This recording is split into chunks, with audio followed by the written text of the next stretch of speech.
In this video, dive into the movie Spartacus. We will discuss the storyline, summarize the plot, and explore the cast and character. Additionally, we will cover the movie's production details and box office performance. Finally, we will provide reviews and share personal reaction. So, let's get started.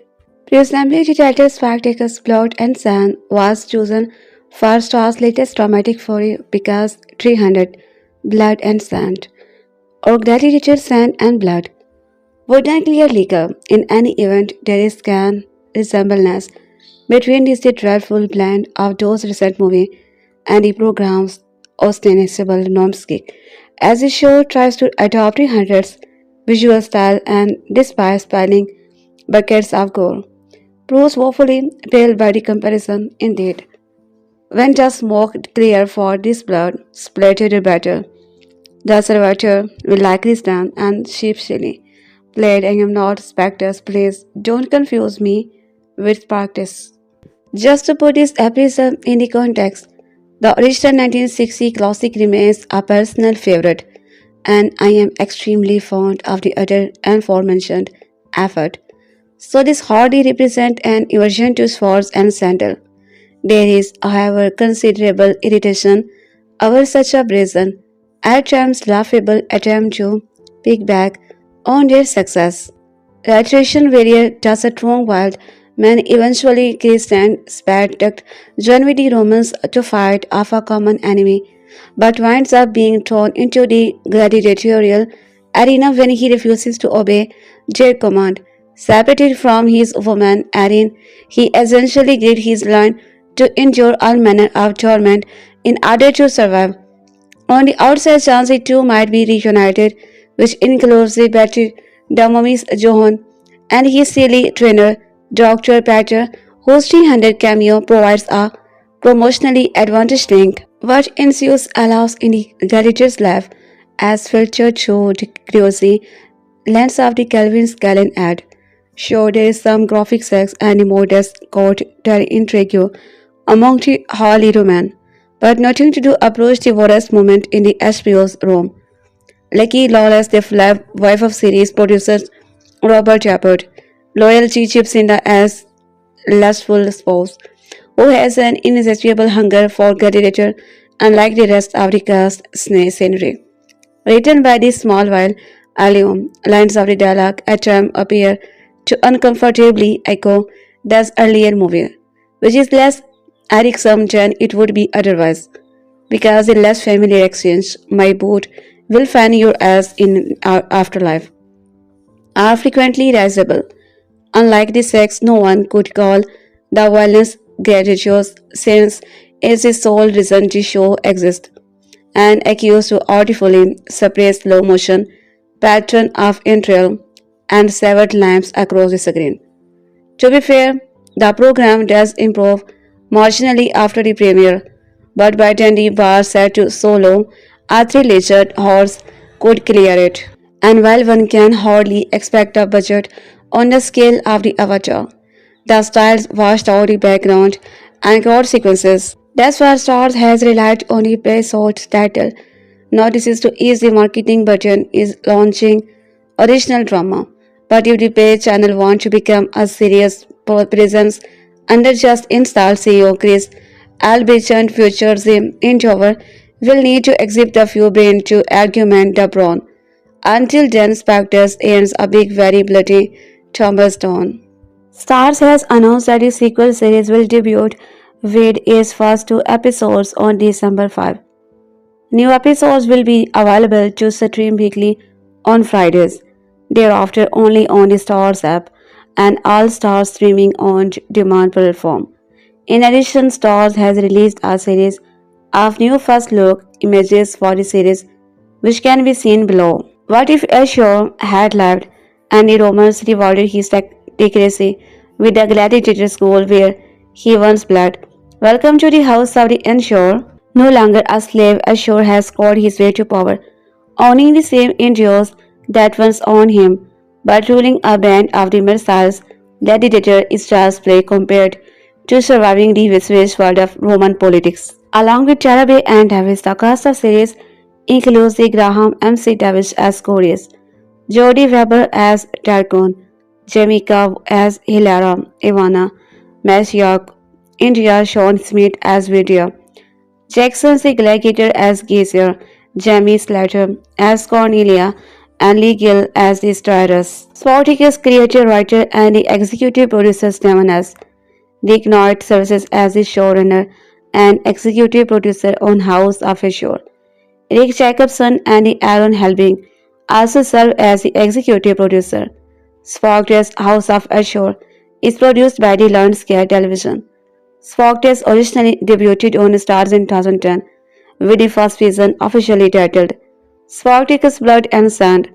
It was followed by the prequel series Spartacus Gods of the Arena in 2011 and the subsequent season Spartacus Vengeance in 2012 and Spartacus War of Demand in 2013. Starz has set December 5 as a two-episode premiere of Spartacus House of Ashore.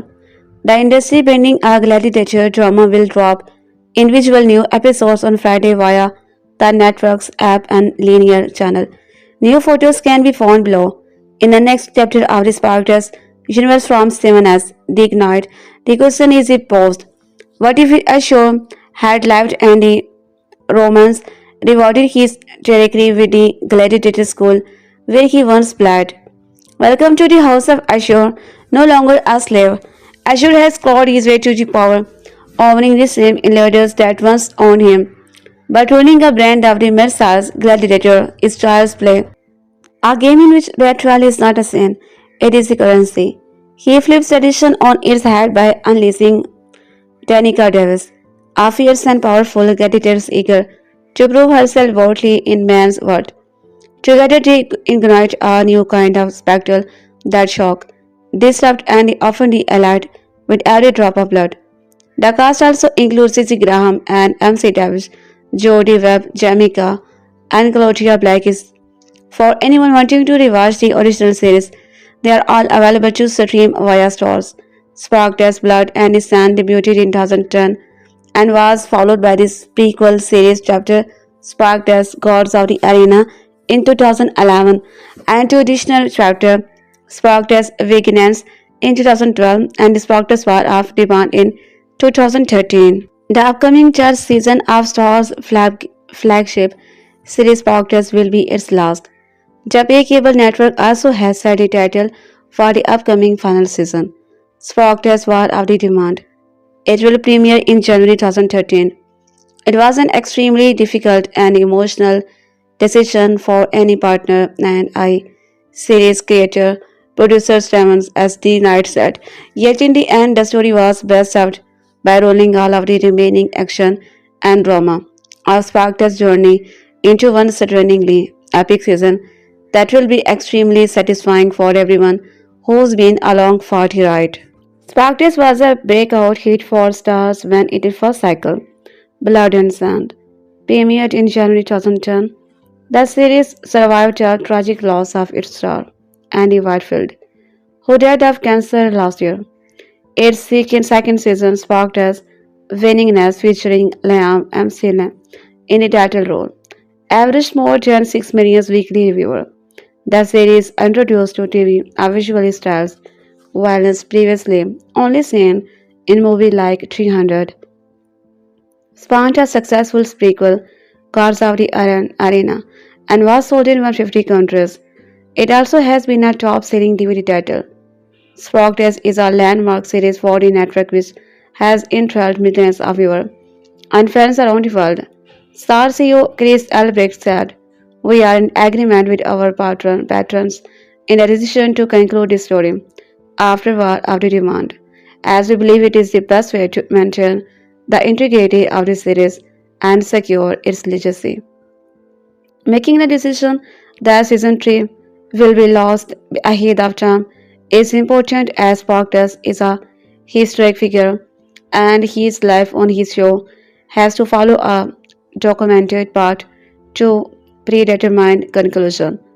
War for the Demand, non-production in New Zealand, takes place following the defeat of Roman commander Gaius. Spartacus and his men have amassed major victories against the Romans after the Battle of increasingly rank of the rebellion slab to more than 3,000 this year.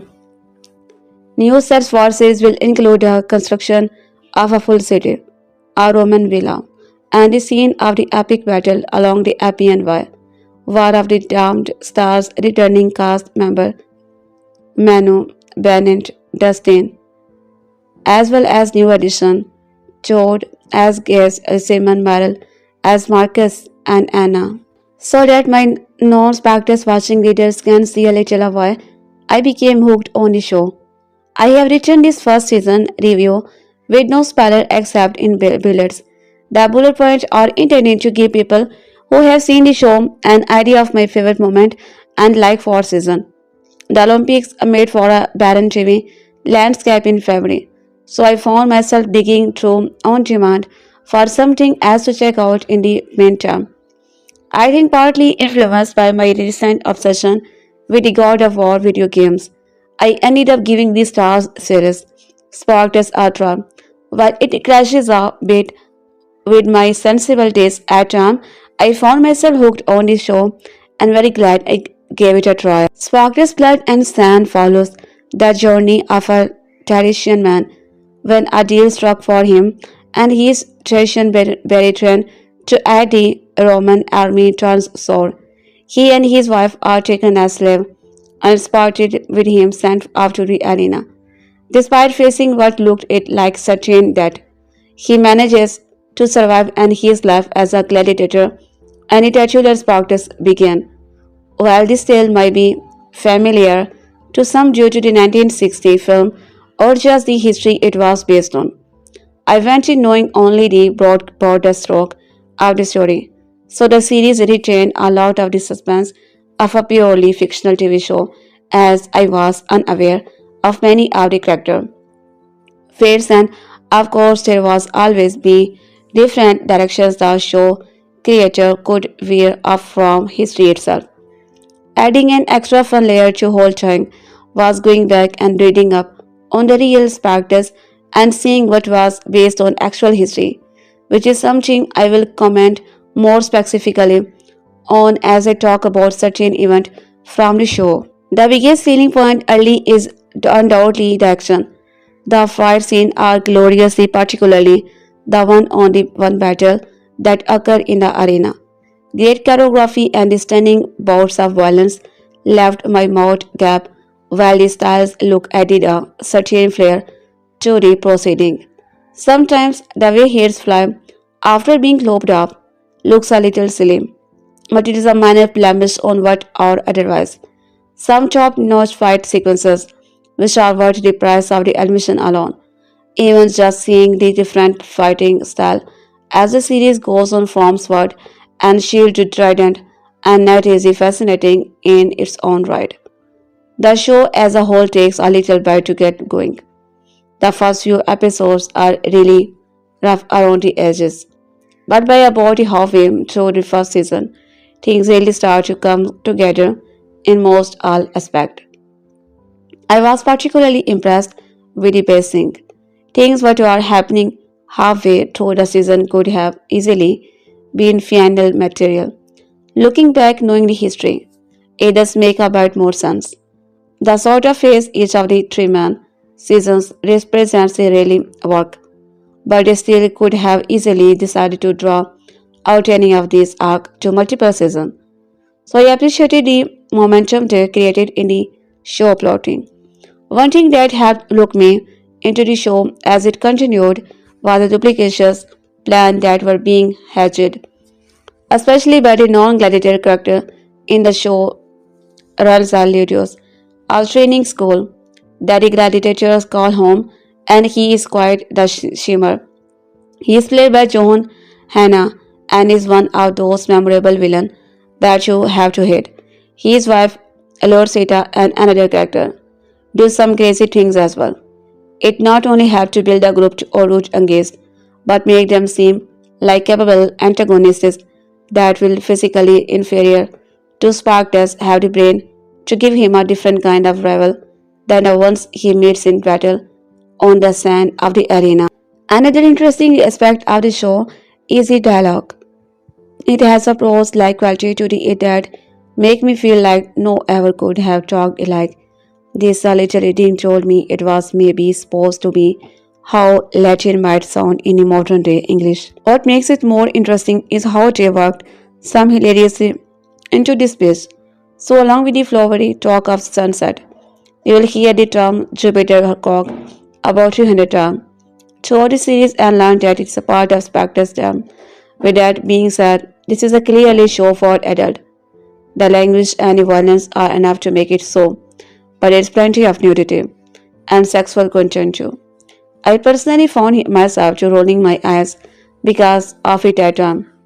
The show could not resist its just cutting to short a woman in the arena races, pulling their breasts out or having a couple of people engaging in the various forms of intercourse in a background of others. Spark's blood and sand start out a little rough. By the end of the first season, I was absolutely hooked on this drama. It proved to be more than just blood and breast. The show provides ample amount of both, but it surprises with clever writing and characters you will grow to love for more than their figure and fighting power. I am so happy I gave this. I mentioned earlier about the fast pacing. I was surprised to see that Spark's wife killed halfway through the season and equally surprised to see Batiatus bite it that season and same with the how fast Spartacus became champion. In hindsight, it makes more sense. But the render show may have dragged those cut out, especially when crafting such a great villain in the Batiatus. I was specifically thinking out your plan when I commented about this earlier in this article. One being how Batiatus, the death of the magistrate, and the other being part in the various death. And of course, Ashur plays a huge part in the former and he turns into a quite villain himself. This is tough one, but I will go with the Spartacus and the Whitfield and such an excellent job with his character, and I liked how this passion for his wife lent a softer side to his personality and a great driving force for his action throughout the blood and sand. So many good battle in the first season, but I will go with these factors and Grace's fight against. Watching the two rivals work together at least to try and best the hooking beast is pretty awesome and helps show us some of the fantastic choreography and is such an intimidating presence as well. Makes it even better when he finally gets taken down. There were a few moments I could just not believe they even showed on TV. The one that for better or worse stand out in my head is when one gladiator gets his member removed and they showed him some spouting blood from his body. One of the many brutal moments from the show. The final kill Jamal is one of those truly memorable hour of television. It might be the series' best episodes. Season give it a run for its money. Watching Spectres lead his rebellion against those who held him and his brother captive was unforgettable. When Krieger stabs his shield, finally signifying he will help and Spartacus find himself off to the attempt and assassination of Batiatus on the balcony. Wow, just so cool. I will continue my look at this series over the next couple of weeks with three more blogs, one of each of the other season. These will be a little shorter and for those who have already watched. Just merely taking about its setup kind of spoil earlier parts of this show. So this is kind of the end of the road for non-watcher. I would love to hear any other Sparkers fan thought on blood and sand in the comment. What were the favorite moment and characters? Presumably the title Sparkers Blood and Sand was chosen for Star's latest dramatic fury because 300 blood and sand or the gladiator sand and blood would not clear legal. Created by Steven Aztec Knight, who worked on shows like Buffy the Vampire Slayer, Angel Dollhouse, Smallville, and most recently Marvel's Dreadwell series. Spartacus is set in 73 BC and based on the historical legend of a major slave uprising against the Roman Empire. Spartacus, played by the Andy Whitefield, a Thracian warrior, who after deserting his Roman aesthetic unit, a slave army of non-Romans who are forced to fight for them. is condemned to death in the gladiator arena.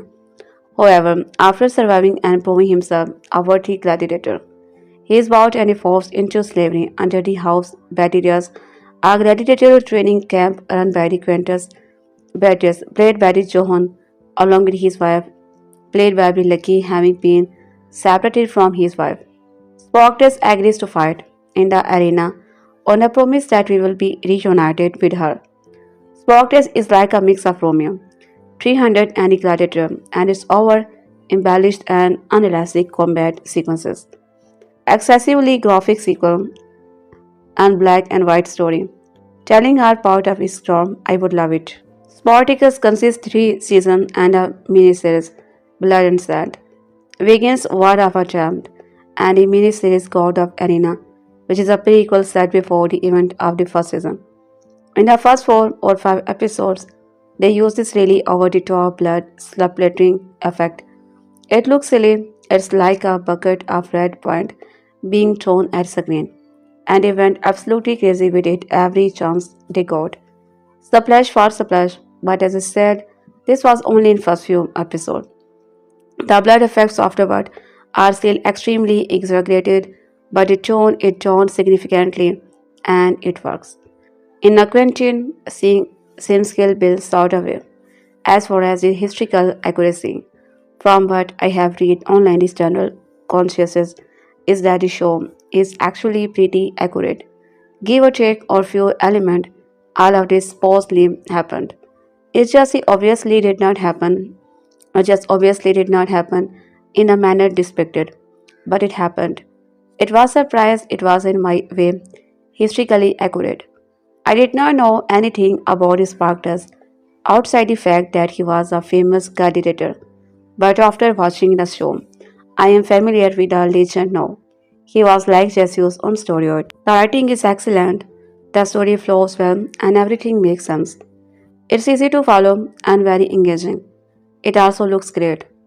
The characters are believable, and the environment feels real. They don't quite capture the level of authenticity they achieved in the HBO's Pro. It feels a lot more scaled down, but it still worked very well. Spartacus has an array of important characters that you will become emotionally invested in. We care about these people and believe in their cause. We understand them and we are rooting for them. The main characters, at least, Spartacus has a great cast. Everyone embodied their character perfectly and delivered very believable performances. Spartacus played by the Annie Whitefield and later Liam M. Silton due to Whitefield passing away after the first season. Both delivered excellent performances, and yes, to all the morning fans still were there. Andy Whitefield was better. There was a very real sadness to his performances, an emotional depth MC Taylor just could not match, and it was a shame to not get to see the series through to the end. But Blood and Sad was by far the best season of the series, not only because of the Whitefield superior portrayal of the Spartans, but because of a moral, well-rounded story. It was on a smaller scale than the following season, but the sentiment was more powerful. Not that the other seasons were not good. They were great. Blood and Sand was just excellent. Also, Andy Whitefield's performance was superior. Liam MC still did a great job too. I think everyone's too harsh on him because of Whitefield dying, but give the guy a break. What do you want from people? Whitefield dead. People should be thankful the series even carried on at all. And we did get gods of the arena as a result of his death. You have got to look at the positive. The whole cast was great, but the two best performances, in my opinion, are from Johan Hannah as Quintus and Lucky Lawless as Lee. When these two are on screen, it's great television. They were nasty, they were destructive, and they were cruel. I absolutely loved them both. Their relationship both to each other and just live in one of the best aspects of the show. Other notable characters come in the form of the ominous doctor, played by Patcher. He is the gladiator trainer, harsh with his method and loyal to his dominus Quintus. He is man of his high principle and strong moral, respected by the slave and to a degree by the masters too. But he's lost his identity. He truly believes in this unfair and oppressive system, and he is ready to die for it. Manu Bennett as Grexus and also deliver standout performances. I loved both of them. Their character were developed beautifully, and his love story between them was compelling and believable. They both did a great job. If you are looking for the gritty realism you would find in the HBO series, you should probably keep looking. Spartacus is full frontal, in your face and over the top, and that's what they are going for. This is a gripping story based on historical legend about slaves rising up and overthrowing their Roman master. It's well written, with excellent direction and fantastic performances. If you thought HBO's Rome was slow, Zack Snyder 300 had no depth, and Ridley Scott Gladiator was too mainstream.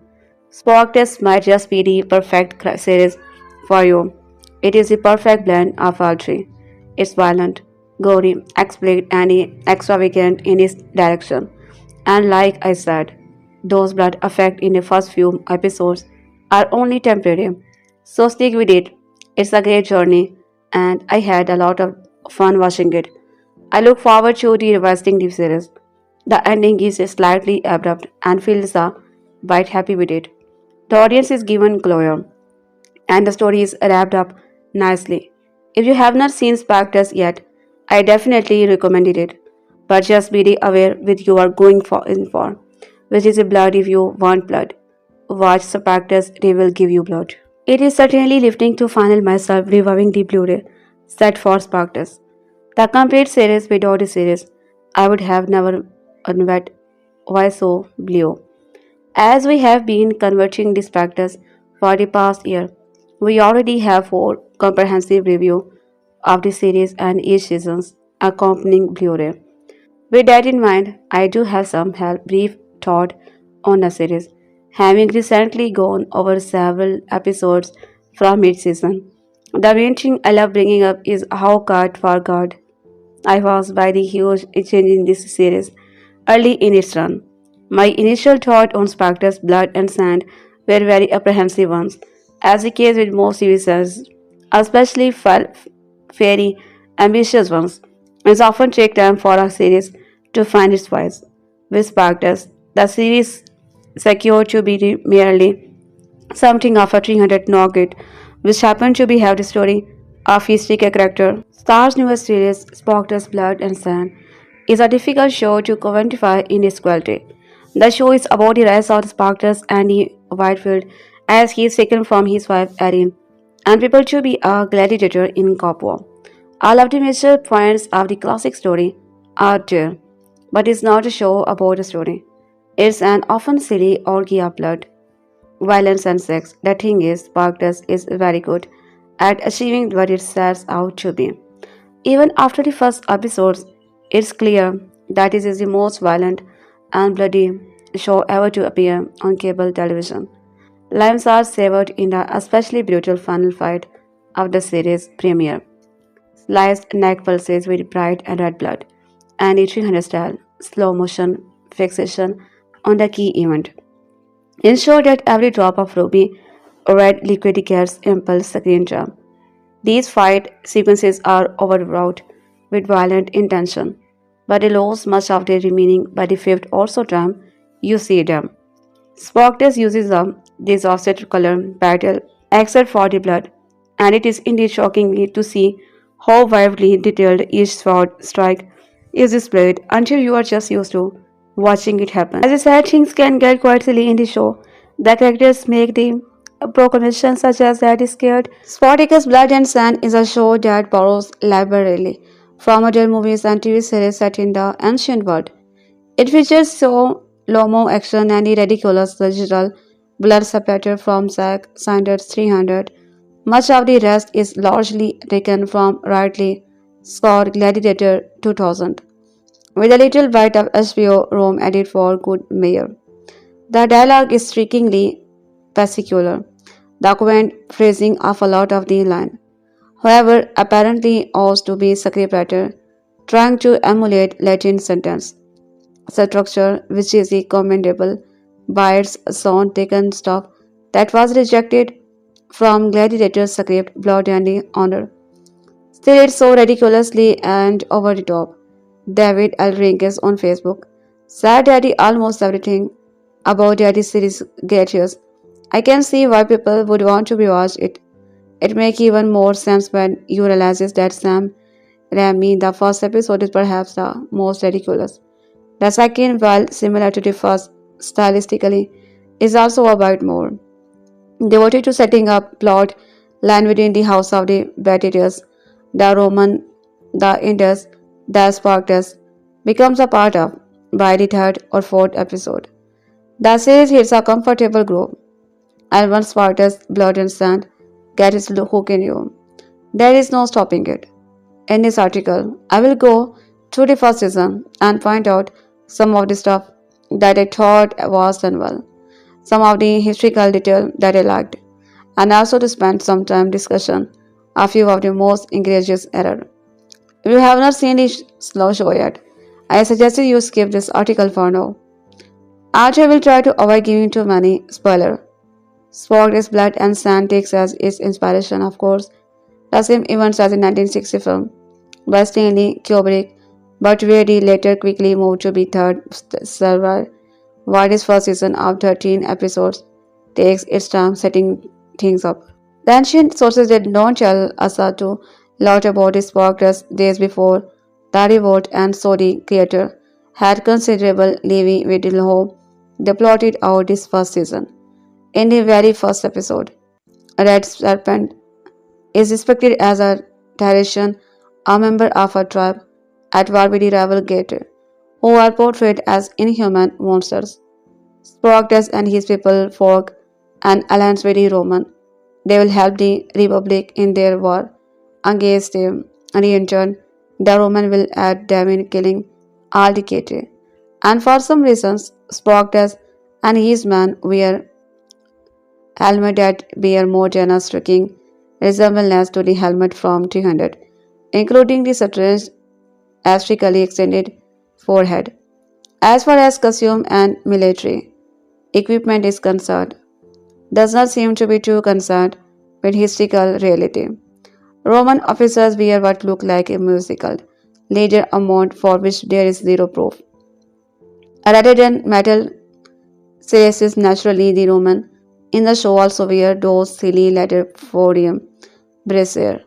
They would be Hollywood Romans without them, even if the show was produced in the New Zealand. A map shows us that the action takes place near the proponents. It is here very legend. Gladius Greg Parker. Dinesh only deal with the truck with his Thracian, causing Spartacus and his men to rebel and kill a large number of Roman troops. The often unreliable Plotinus claim that Spartacus was a slave of it, but in the source he is often associated with gods and may have fought in the arena as a Tyrex, a particular type of the gladiator. However, other sources do claim that he had once fought as a member of the Roman, and Glabus, of course, is a historical character. Even the confrontation within the Spartacus at the early stage are invented. We then got to be seen in what looked like the middle of winter. It foggy and the trees seemed to be like leaves. But nevertheless we approach in what I expect we are to be assumed as some sort of freak of the nature. A wife Sora is even shown picking some of the fruit. In any event, when she turns around, monsters get her are waiting for her. They manage to capture her, but before anything had been happened, a sword fly through the air and strike down one of the foes in Starz. Over the top explosion of the violence that is normal for this show. Spartacus has arrived just in time to defeat all of them, and he runs away with his wife. However, disaster befall them at every turn. Their village has been destroyed by their rival, left unchecked by the Roman. This does not make much sense to me. Spartacus in a who was close to be Propentis earlier in the show.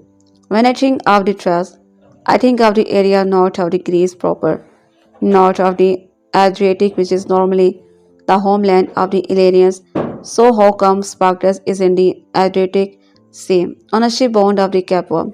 Capua is not located on the Adriatic coast, but on the other side of the Italian. Travel across the Apennines is not a travel affair, and it would make more sense of the ship to travel via the Aegean and the Straits of the Sicily toward the Campina. In the third season episode, even says that he never saw, as he was shipped via the Adriatic, but why? In any event, ancient sources claimed that the city had originally been founded by the Capua was one of the main cities in the campaign. This link is interesting. Some Roman sources suggested that the gladiator concepts were originally invented by the. However, this is the nothing view.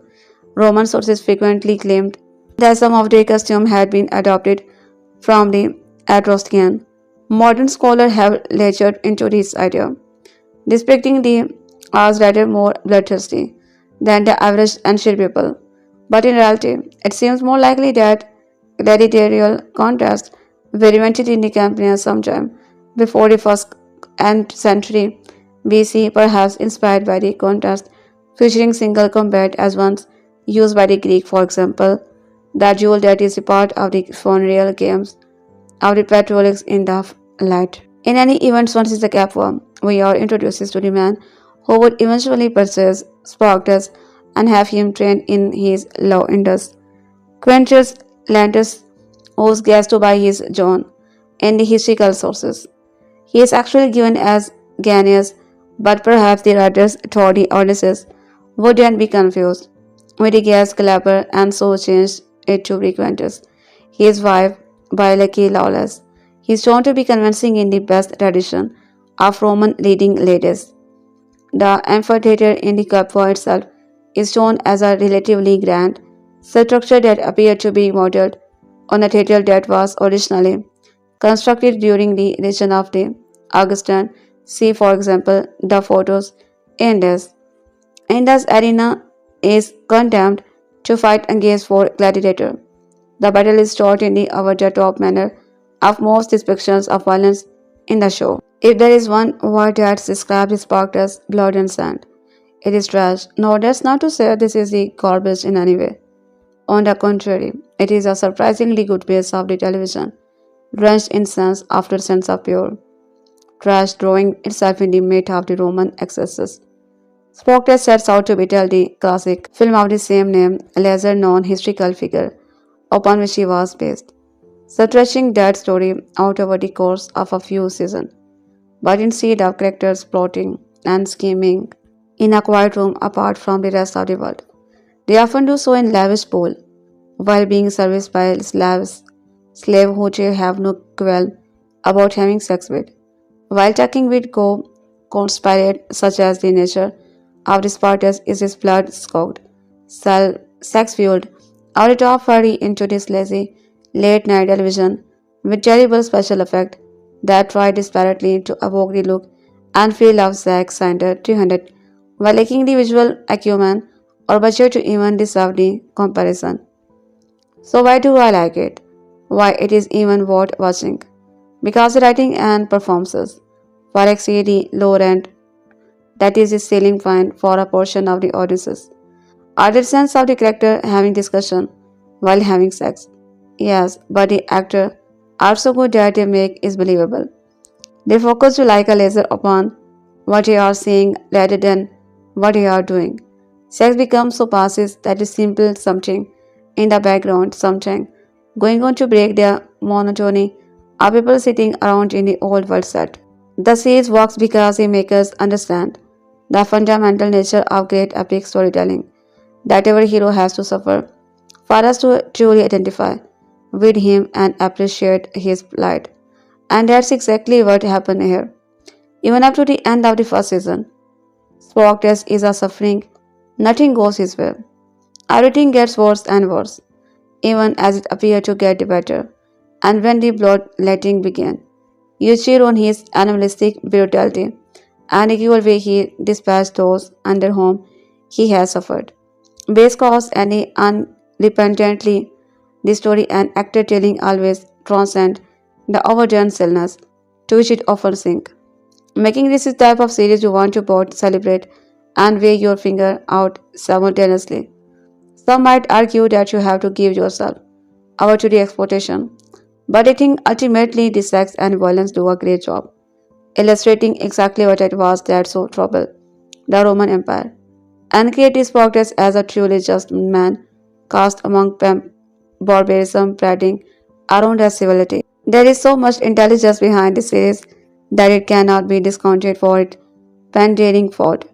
It is something that, once began, become hard to put down, and now that it's on DVD and Blu-ray, you can relish every delicious, decadent moment of season 1. The box set comes with the standard array of special features. Most of which you should be familiar with making up gag reel, origin of the show. The only interesting variation is a sizzle reel of about right minute of the bloodiest moment from the series. All cut together to music, as these scenes tend to be showcases the restraint of the budget. It wasn't my cup of tea, but if the violence interests you, this really should do the trick. Historical fiction is quite a popular genre for Bolivian film. Between hit series like The Bridgerton and The Outlander, it has certainly found its place in the market. One such series to be make it mark is Spartacus, a TV show based on the real-life Spartacus, who led his life uprising in Rome in 73 BC. The series saw moderate popularity at the time of the release and earned the Asian Award for Best TV Action Series and Best TV Hero. Spartacus ran for a total of 3 seasons in as many years. It's been a decade since the final season of Spartacus aired, but new interest has arisen in the franchise, and in fact, a sequel series has been greenlighted for production. While we wait for the new content to become true fruition, we can look back on what Starz has given us to admire it for what it is, as well as what it lacks. Here's every season in the original Spartacus series ranked. Its second season is the Spartacus series and arguably the worst. The season follows the Spartacus after he and his gladiator killed his bosses and escaped from his gladiator training school. One of the biggest reasons for the fall of this Spartacus rating this recasting of the title character, and Whitfield, who played Spartacus his blood and sand, had to bow out due to the cancer diagnosis and was replaced by Liam, while Starz was unsure if recasting was even impossible. Whitfield insisted that the show go on without him. That being said, fans obviously were not as sure about the change. The very first season of the series was given the name Blood and Sand to help significantly Spartacus' sacrifices as he was condemned to the Colosseum, where he fighting for his life is seen as nothing more than the entertainment zone. Spartacus will come to be realizes that the battle outside of this arena are just as he faces off against lust and corruption. Blood and the Sand premiered in January 2010 and undoubtedly the best season in the series as it has a stronger focus on the Spartacus' earlier life before his legendary time, leading this club after sizing his Rome. Although critical reception of the first season was originally mixed, it became more positive as the season progressed. Between hit series like the Bacon and the Outlander, it has certainly found its place in the market. One such series to be make it a mega is Spartacus, a TV show based on a real life Spartacus who led his slave uprising in Rome in 73 BC. Rushing headlong into this final with a true sense of revolution, Spartacus Weakness is said to be complete and incredible as a strong season by finishing what it had started with Kill Them All way back in April of 2010. Moreover, Spartacus Vegans faces an unlikely challenger in its own storytelling by having to face the prospect of exceeding the kind of epic grandiosity on display in the episode like the Libertas and last week's Monster. Suffice to say, the season final right after the scores does not disappoint it. This episode is nearly well to well action that gloriously upend this short series. After square to the several lingering plot thread, and once more Red finds the man Spartacus become for the pending third season, whatever it may be subtitled. As storm cloud blew over, Spartacus, band of the rebel, is nearly undone by the impatience of Nemesis. Ranchi man, after a day attempt to escape the mountain and take on a small band of Roman soldiers. Unfortunately, their escape is met by the arrival of Ashur and the Egyptian, were it not for the intervention of Myra. And eventually Spartacus's Croesus, Janicus, Agron, three surely would have met their end. Sadly, it is Myra who is dealt the death blow. And while she and Spartacus and had been growing apart after the events in the balance her death bring to the forefront decision for Spartacus. Begins and set the tone for rest of the episode, one in which any character, no matter the importance he or she have to the series narrative, may become a casualty before this season is officially in the record book. Meanwhile, in the part of the seat below, Glaber and the Ashore is vital away term, waiting for the rebel to stop, adopt, and mountain by fixating on the life they will lead once this objectionable uprising is finally quelled. Such pleasant are put on hold. However, as the arrival of and hurdles in every Glober's arrangement with Ashore, effectively putting to rest any hopes that Thracian may have had of transferring the Ludus and wife into the house of the Ashore. One good turn deserves another thought, as Glaber cannot have any loose end. So he orders his newly dutiful wife to eliminate him before the couple embark on their return to the Rome. If losing out on the promises of the house of Ashore was not bad enough, the Syrian quickly loses the loyalty of this man and very nearly his life at the hands of the Egyptian, rather than simply kill him. Glaber sends Ashore to the negotiate the terms of this Spartacus surrender. Naturally, the rebel politely refuses this fieldy message to Glaber had were separated from his shoulders first. At first, it seems unlikely that both Myra and Nevia would fall in the same episode. But despite her age, Ashore appeared poised to once more await his eyes jaw of death, at least long enough for Xerxes to kill him.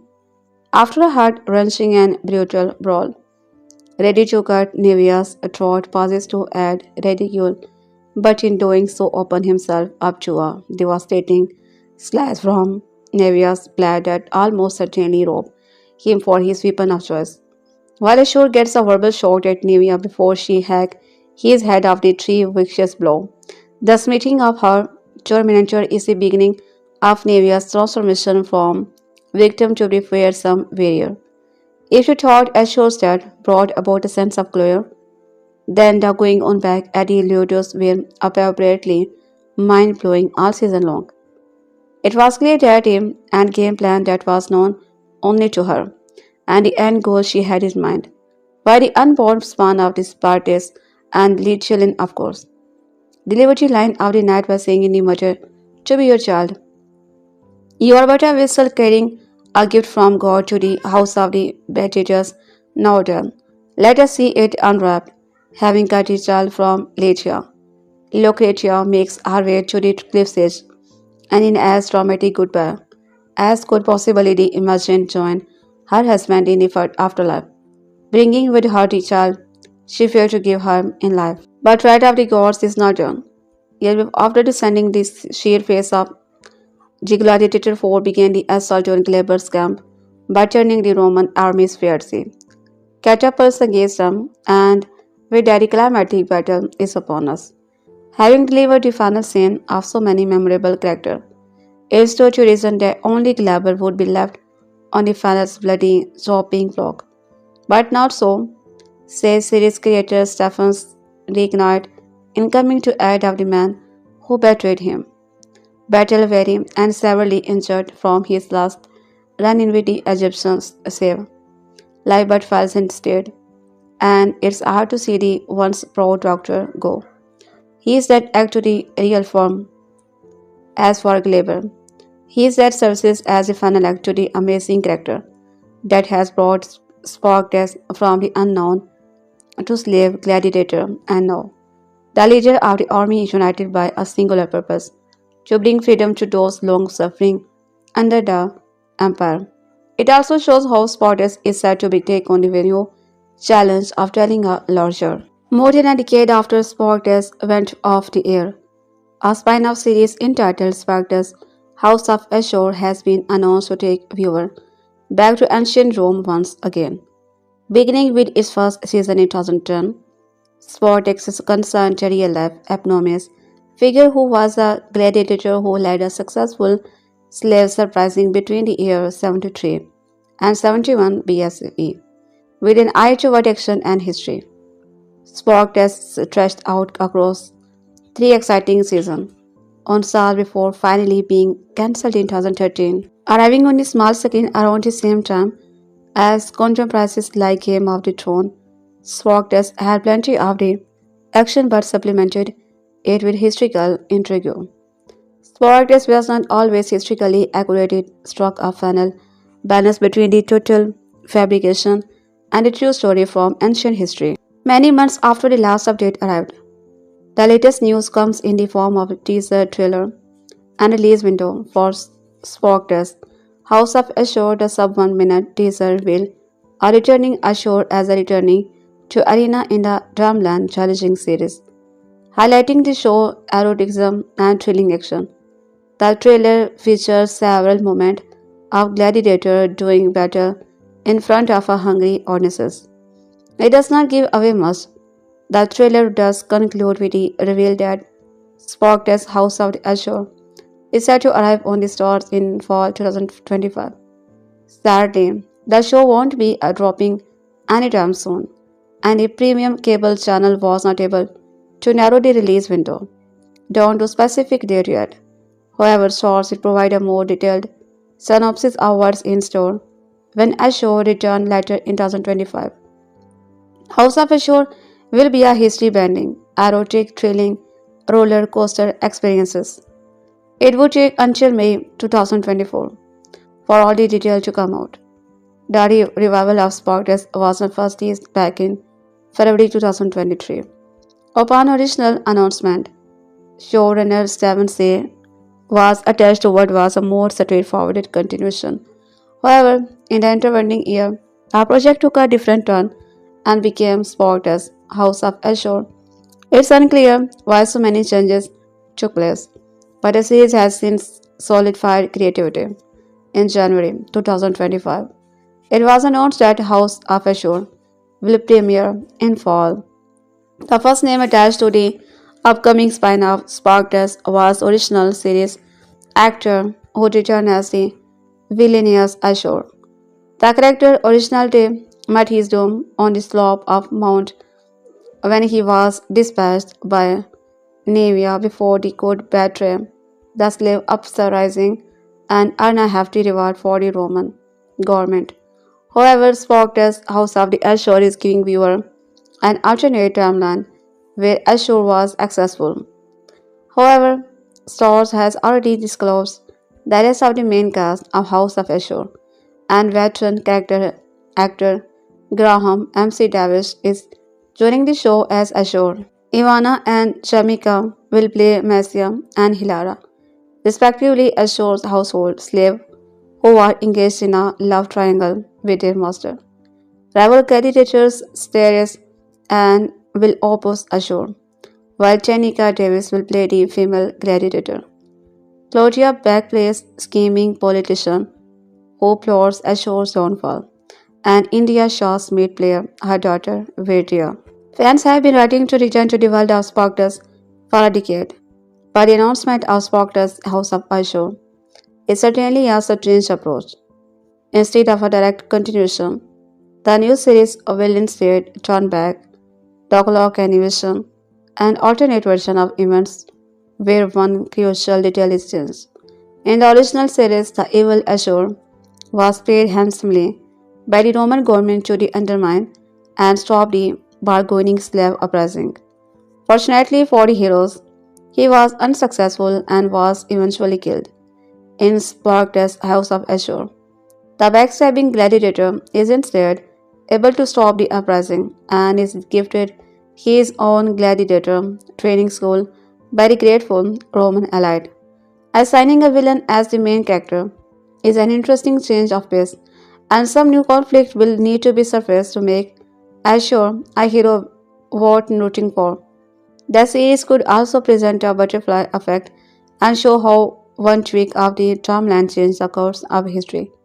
Freed from the bonds of reality, the entire history of the ancient world could be rewritten. In January 2025, Starz offered the first look at Spartacus' House of the Azure via a teaser trailer. The sub 1 minute clip revealed the return of Nick Tarabe as a titular character, while also highlighting many affection scenes set within the arena. While it did not give much else away, the teaser served as a chance for Starz to reveal that the show will premiere in fall 2025. The Gladiator show Spartacus aired in Starz over a decade ago, and it's still dominating streaming stars a month before its sequel show. The original series is a fictionalized takes on the life of real-life gladiator Spartacus. It ran for 3 seasons between 2010 and 13, but the long-awaited sequel series Spartacus House of the Azure is set to be premiered this fall.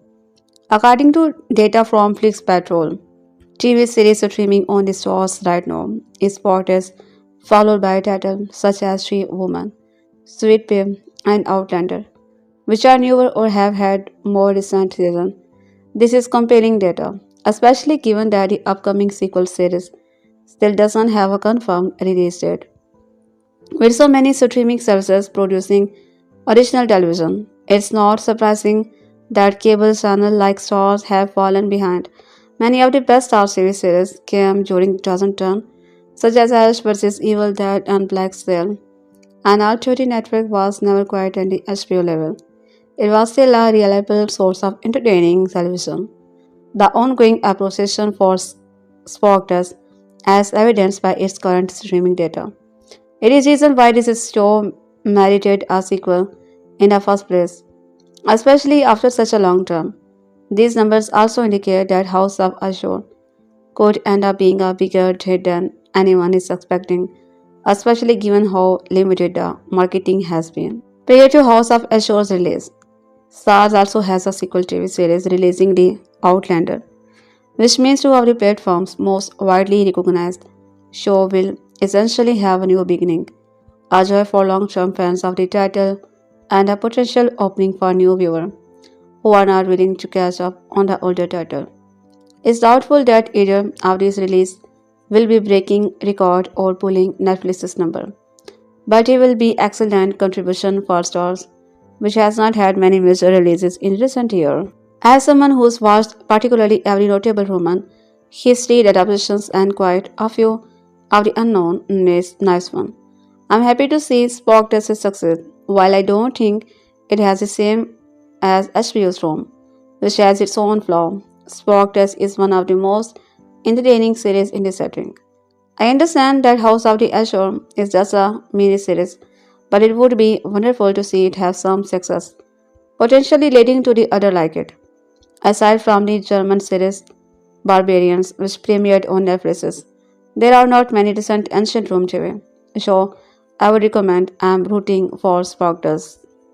Spartacus be debuted on the Starz in 2010 with a ferocity that set it apart from everything else on TV. That series was not content with it being another sword and sandal retelling, going directly for the throat with the bloody gladiator battle and stories of revenge, grief, and betrayal.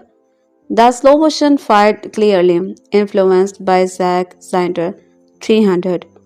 The show graphic bloodshed, but it was the exploration of power, loyalty, and freedom that kept us invested. Even when a real life tragedy forced the series to adapt, it never lost momentum. Across all 4 seasons of Spartacus, the show built toward a final that achieved satisfying closure, proving the series wasn't all just sex and shock value. And 15 years later, Spartacus has returned to Netflix on September 22 after leaving it years ago. Revisiting Spartacus today feels like a stepping back into one of TV's wildest swing, from blood spraying in orc, sword clashing in the operatic slow motion, The show embarrassed excess without apology, yet it never let its corners drown out its story. That balance keeps it gripping more than a decade later. In 2011, lead actor Andy Whitfield tragically passed away after being diagnosed with non-Hodgkin lymphoma. Assumed the role Whitefield's plays from season 2 onward. The battles mattered because they were never just Blasford Spartacus fought for his wife's memory and the freedom of his people. Clashed with the rebels while chasing his back and his love for Nivea. Even pulling string from the stand turned every victory into the leverage. Each strike in the arena carried personal stake, which made the violence sting long after the sword were lowered. 15 years on, few series have matched its stylistic flavor. It was pulpy, it was over the top, but it also had something to say.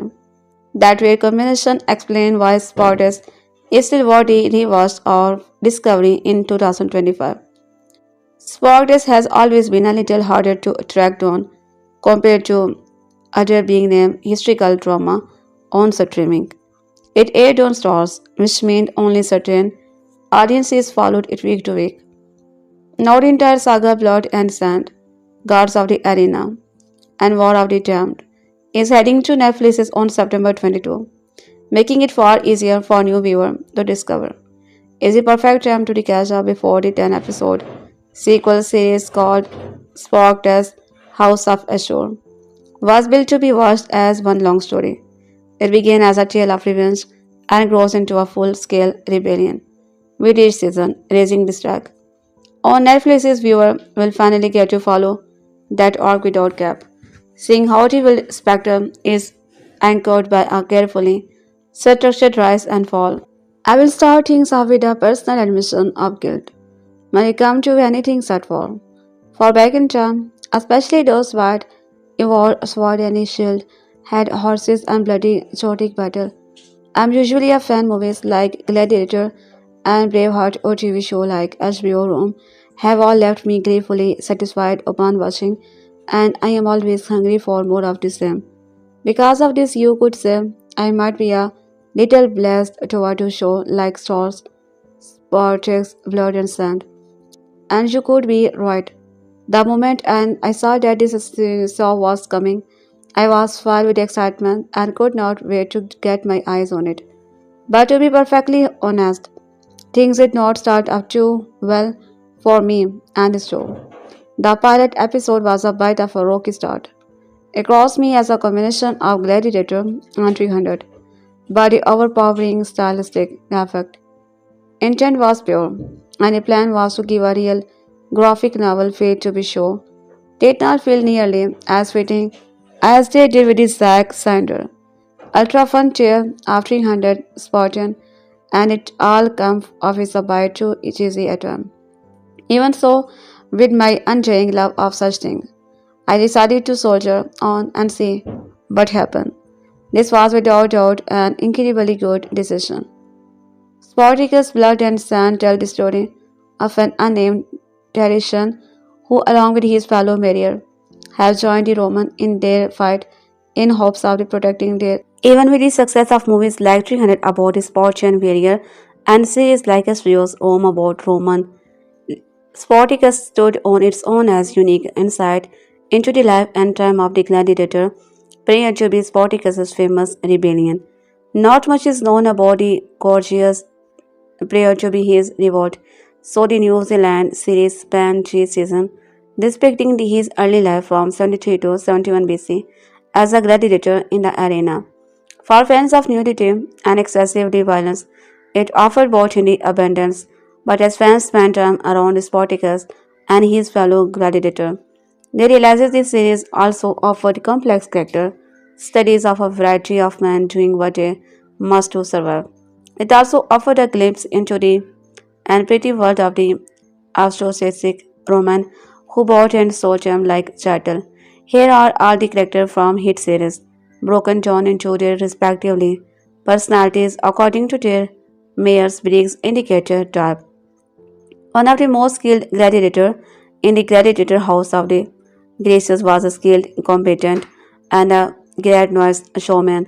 In true fashion, he had a flair for the dramatic living in a moment whenever he entered in a ring. He liked to see immediate result and was hard on himself when he failed to live up to his own expectations. Chrysis was not smart as he was a biggest risk taker, which made him a perfectly alive in Spartacus's rebellion. Estives are often not best at planning ahead, and he may not have been able to see a future where gladiator were free. He did not ask questions, he just fought his hardest. Nevia was a slave in the house of the Batiatus, owned by her elevated status in the home, ensured slightly better treatment. Not when it was discovered she was having an affair with the gladiator. Crixus, until she was banished to the remains, her hardworking and dutiful traits served with the master's well. Her comparisons and resilience shone in her dealing with the Crixus, who she knew was not only being used in the arena to line pursue, but also be Lord Sita, who viewed him as less than human and a means for sexual conquest. Like most, it was her ability to keep things running smoothly, then let their love affair remain a secret as long as it did. A famous tradition warrior known for instigating a rebellion that freed his fellow gladiator and grew to the encompass feeling as slaves in the fleet of Rome. Spartacus was also a loving husband to his wife Sora. As a true Spartacus hated the restrictions of his Roman overlord and believed all people should be treated with equal respect. Because Spartacus was an ISFP and believed in the revolutionary ideas that few had conceived of, he was a blazing forces in his ludus.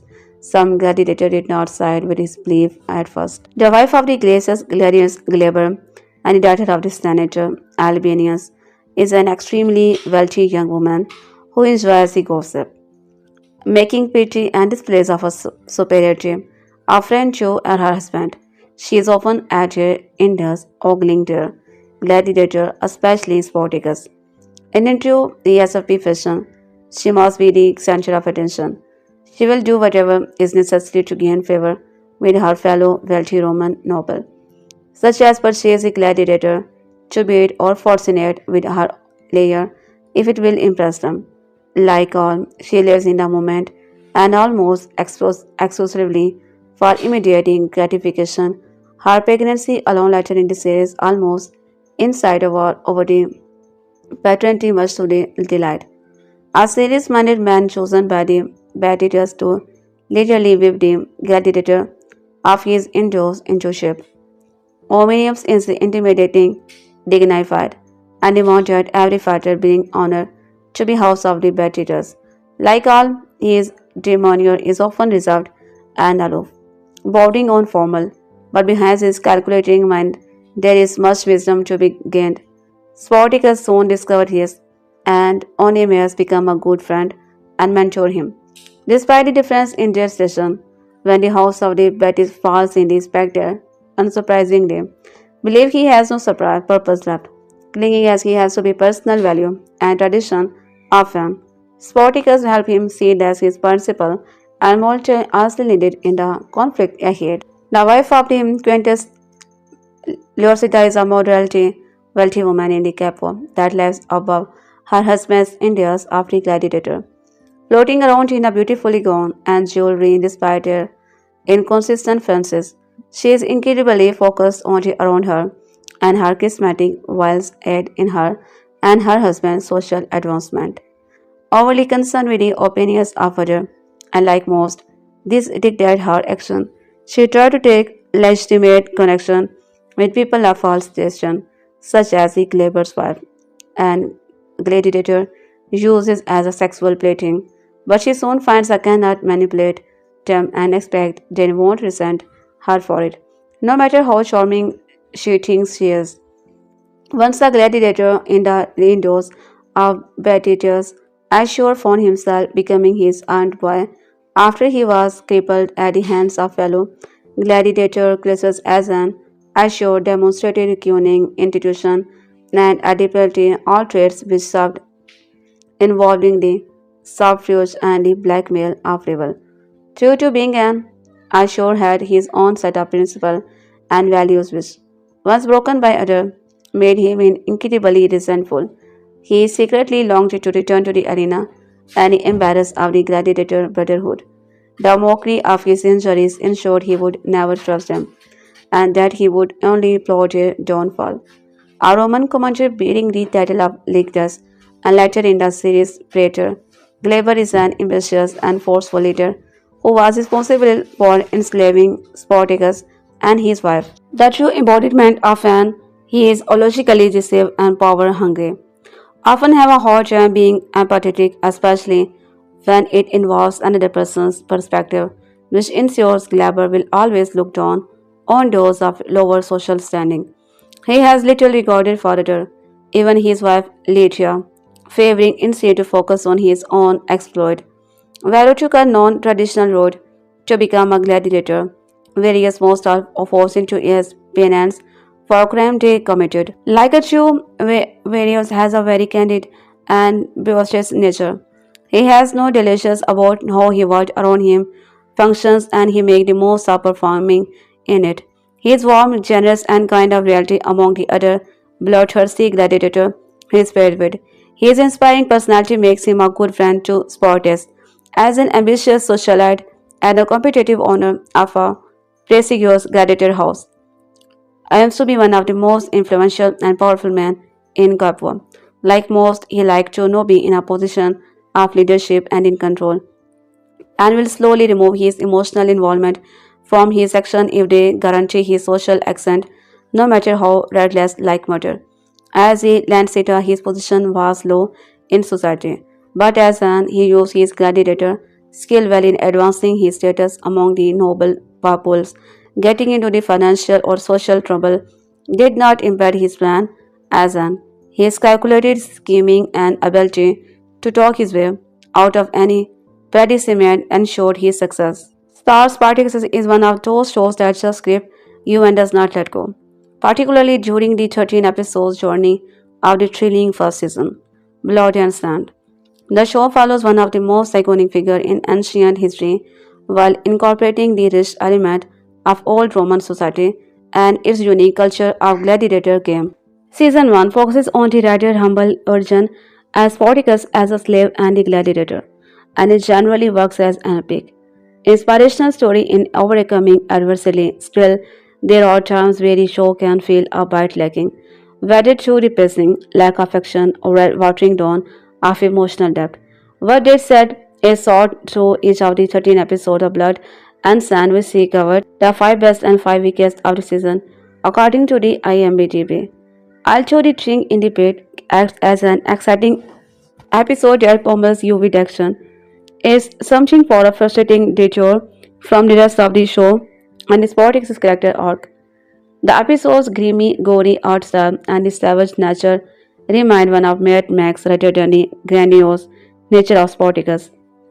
The sole purpose of this episode seems to be knock three Spartacus doing a peg, a sort of humbling as it were, as he is being demoted from the glory of the arena to fight for small wages in the underbelly of Roman society. He is relegated to this grim and seemingly hopeless position because of his shameful surrendering to Crixus in the arena. Spartacus must now fight and clear his way back through the dregs, wielding spiked knuckle-ratted tennis sword and death shield. It's a cool sort of rage and riches showcase, but it does little to serve the overall narrative. And the gritty brawl that takes place just are not as exciting to watch as a full-blown gladiator duel, rather than focus on the gladiator training and arena battle for the bulk of its intrigues. These episodes explore the unique practice of Roman. It's also stripe up some drama between two of the season key characters and mix up the two pairings of a arranged body. Puts Spartacus is bad Whitney, who had planned to sleep with the Crixus, while her friends and requested to sleep with Spartacus. This clever plot twist is revealed to be after that is done, and the two remove each other's mask. We find the ad deceived who she got grown to dislike and wanted to keep Crixus for herself. This vital drama is further complicated by the fact that Ligelia happens to be the wife of the Glaber, who has essentially become the sworn enemy of Spartacus by this point. This episode has an 8.3 on IMDb, which is not surprising given it contains some creative plot devices and some of the more amusing twists on TV. In this episode, Spartacus is forced to participate in fight that contain some special circumstances which added a creative twist to the standard face office. This battle is meant to play out as a reenactment of a historical Roman battle. The catch: there is a certain emotional resonance with this unique scenario and with the subplot, one of which focuses on the tragic separation between the Peros and his slain lover. A fellow gladiator named Bersa. Still, Spartacus's battle feature in this episode is pretty uneventful and lacking excitement. Even going against his foes, he is far better equipped and trained than his inept opponent, who are merely outmatched criminals pulled from the street and tossed into the arena. Conjunctive to that, this episode has an 8 only. In Shadow Games, Cracus and Spartacus are forced to team up and fight as a signal destructive unit in the arena. There is also the frightening revelation that you will have to secure a Fungazi Briod who has never been defeated in battle. As the only man to have fought him and lived, Doctor trained the two in the fight for the ages. While the fight seemed to go south quickly for our two heroes, they team up and overcome the massive obstacle standing in their way for glory. This is partly thanks to a disparate underbox tragedy by Crixus. This episode is exciting for visual standpoint and act as a creative metaphor of toppling the unbeatable giant, which will soon be, and in some ways, Rome itself. It also foreshadows the two rival, Spartacus and Crixus joining hand, which will prove crucially during their slave remote. Although Blood and Sand eventually picks up its pace, it regresses to a rather slow-moving and uneventful sequences of events for much of its third episode. Legends, a good portion of episode focus on Spartacus' basic training and a blossoming friendship between Lord Sitia and Lycia. All of this builds up to the relative high point of the episode. During the celebration, Spartacus may never to face Silas's Paracovature spot. This led to a fiery anti-Semitic showdown in the arena, which is Thracian emphatically wins. This episode has an even 8 on. Party Favors managed to contain some of the most emotional scenes in an already emotional series, leading up to one of the biggest tearjerker during season 1. This episode shows us how cool the Roman elite could be, reminding Viva that, despite the accolades and cheer, most in the society still viewed gladiator as slave to use at their disposal. During the episode, the son Numerius holds a birthday party arranged by the Batiatus and the Lawless. What began as a harmless entertainment with Vojan Sword quickly gives way to a gut-wrenching scene in which Spartacus is forced to kill his good friend hero. What makes it even darker is in fact that this is done merely for the amusement of Numerius. The crushing implication for Spartacus and the jeering shift in tone during this episode have quite an impression and is a good reason it earned an 8.5. Despite being the second episode, this feels like the show's true introduction, as Spartacus is thrust into his new life as a gladiator under the House of for the first time. We are also introduced to his friends and companions, including the Vero. The episode sets the stage for the ongoing rivalry between the Spartacus and the champion of Capua, Crixus. The episode feels akin to sort of the oppressive gladiator version of a high school drama, as cliche friendship and rivalries are established within the Ludus. It's a decent motivational story and basically sets up the season's premieres in addition to providing our protagonist the motivation he needs to press on. Informs he can save his captured wife, Sora, from the clutches of slavery.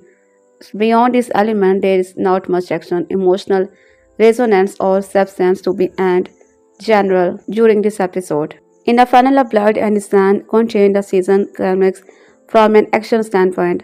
This is episodes just PD season's emotional climax. On the one hand, you can look at the Revolutions as a series of events that says it's able for the epic conclusion to follow. But it's also a grippingly emotion and rich episode in its own right.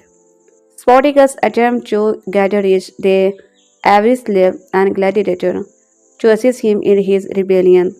Yet we soon discover that this will be no easy task, as Myra expressed her concern, explaining the danger it poses to all slaves in his house. Culpable or not, Spartacus also struggled to convince Crixus, who won't simply run off from his life, as a triumphant gladiator who is recently regained much of his former glory. Tensions mount an uneasy level during revelations not just from the resistance Spartacus made, but from a pivotal exchange between the Clapper and the Navius confrontation, where it's a gut-wrenching episode that keeps you on the edge of your seat. It is an 8.5 MDB. While most of Spartacus' blood and sand is laser focused on the famed Roman label's time training as a gladiator, this pilot episode is very much in own entirety. The show's premiere takes on a very different feel as it hones in one event leading up the capture of the Spartacus and his wife Sora. It also covers the Thracian and Roman battle with the barbarian hordes that terrorized the village of Thrace. This Spartacus' origin story, or more accurately, historical fiction, thus provides some exciting action scene and heartfelt moment, yet the gritty outdoor environment and he emphasizes on full-fledged ancient battle makes it feel more like a lesser version of 300 rather than the more interesting character-driven gladiatorial drama. It matures into the while it is not a bad episode in its own right. It feels disjointed from the rest of the season and does not do a great job of selling what the show really about. It has a 7.6 rating on MDB. This is when everything hits the fan, so to speak, that major payoff of Spectre's epic first season. All of Spectre's trial and tribulation seem to be building up to this grand moment of the rebellion, and it makes for an absolutely epic showdown. The show's trademark action and a copious amount of gore are at an all-time high, and the chaotic events that transpire at the House of the certainly live up to the title of this episode. Spartacus has finally initiated a full-blown revolt, which he and the other gladiator had been plotting covertly. Pushed to the edge by the betrayers, who forced Spartacus to engage in a battle to the death with the Crixus to insecure the patronage of the Clapper. He feels that this is a charm to strike. The gladiator gave them to show off left them, but not the top they had hoped for. This thrilling conclusion to Spartacus' days as slave and a gladiator has it all. It's visual spectacle and an emotional roller coaster from start to finish. It has a 9.3 rating on IMDb and this was the show. The short-lived Spartacus series on Starz was anything but small in its scope. It presented an epic plot of the Roman rebel slave and the gladiator Spartacus and his triumphant rise and fall. You have got awesome face-off in the arena, skirmishes between the faction, and even full-fledged battle scene with cinema-level quality. This fight and battle are all gripping in their own way. So let's lack up our armor and grab our sword as we revisit the 10 greatest fight and battle scene from the exciting Spartacus Blood and Sand. Following the premiere episode of Blood and Sand, in which Spartacus single-handedly takes out 4 men, this battle humanizes our protagonist a bit. We are meant to be look upon Crixus as an unstoppable force, the champion of Coppa, and this prestige is reinforced with his manhandling of Spartacus, similar to the capture of Sora. Spartacus' wife, this humbling at the hands of the Crixus, helped motivate the newly acquired gladiator to fight his way to glory. The action is scene itself also provides plenty of thriller.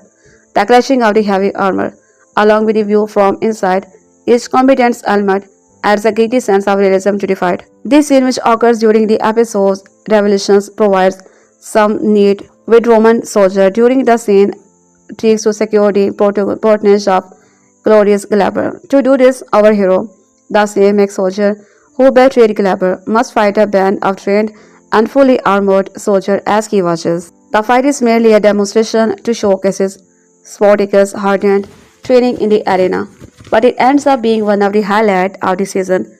The scenery of the battle is a refreshing change of pace. The interior of the House of the complete with a shallow pool as key battleground. The most interesting fight in blood and sand are often the most underboxed. This is certainly the case with the gritty skirmish, which plays out more like a bloody boxing match than a gladiator duel. The grimy atmosphere, the loudness of this crowd, and the anything goes mantra of wielding a dart, spike, and the hook hanging from the wall make the arena look distinguished by the comparison. A peak introduction is both amusing and creepy. We see him spotting the face of the Spartacus, fallen peer, a gladiator that's been branded and conjured to the fight with him. This ball of broad face is fun in its own way, as our hero has essentially reached rock bottom at this point. While this fighting sequences does not offer a tone of drama in terms of the visual spectacle, it carries a unique level of emotions weight. No, that is not exciting to watch, especially since our protagonist faces up against six opponents. During this battle in the arena, Spartacus is forced to take on a criminal dressed as his kingsman. To add insult to injury, he must dress as famous Roman officer is responsible for slaying several of his people years ago. This is meant to be a celebratory arrangement for the who is looking to an arena. The conclusion of this fight is also symbolic and significant, taking its sport as one of the few fights that does not involve spectators who is injured at this time. This battle of the Primus Hiovai Crixus was only the champion of the capo. The fight is unique in that it contains more bouts of this fitness and fineness rather than the brute force. But more significantly, this scene represents a great redemption arc from who has married by him and cast aside by in favor of the Spartacus. The pilot episode of Blood and Sand, the Red Serpent, is an emphatic way to kick off his gladiator rise to glory with his abundance of awesome action scene. One of the best come right on the heel of Spartacus defying his Roman commander. After being informed he will get into the backup from the Roman forces to save his village from the chaotic, Spartacus began his journey as one-man army. He is first off to save his wife from a group of greater predators, which he initiated with an awesome shot, in which he wipes a dagger right past Sora and head of an attacker. Sora then joins in a partaking in a neatly choreographed skirmish. Do not shed here. There is no greater victory than to fall from this world a free man. The forces of Spartacus and Nicasus are coming together for a final clash. On the outskirts of Rome, Spartacus and his inner circle meet to parley with the Roman attempt to advance on a masked rebel, but fall into a hidden spike niche they dug in the night. The rebels then use Spang to span the ditch and attack the front lines. Son and Saxa attack the Roman rear with the horsemen they have, sowing confusion and letting them attack the Roman artillery. Spartacus catches sign of the crisis and pursues him off the battlefield. He kills all of his god, but takes several deep injuries. To his credit, simply arms himself and says, "Come hider." The two fight, and Spartacus eventually disarms his after conjuring his own wrist arm. However, just before killing the Crucius, common soldier, and fall to his knee, fatally him away, but the damage is none. At the same time, people are overwhelmed by the eventually surrounded and personally knocked out by the Caesar himself. With the third silver war oven, Caesar's orders for all the captured slaves on the Appian Way, which includes even the innocent core. However, Pompey has stolen the credit for Spartacus' defeat, which crashes sport because it will make him and Caesar Pompey's ally, allowing them to reconstruct a fearsome triumvirate that they can bend the so course of history. Gannicus also glorified find happiness and peace in his death as he sees spirit welcoming him into the afterlife and his personal Elysium are people worshipping him in the arena. Meanwhile, Spartacus finds his own spaces in that, as although not all survived, some managed to gain the mountain path and will be able to find true freedom beyond the reach of Rome, and he will see Sora on the afterlife. As rain falls upon Spectre's dead, Agron and the other will slaves bury him in the unmarked grave with the organs still placed upon the ground above his final resting place, where he lies under the fated red serpent before to walk toward the path of freedom. Ganishus and Nicestus historically broke away from Spartacus and met here and in a separate battle. Here both Gannicus and Castle Joe.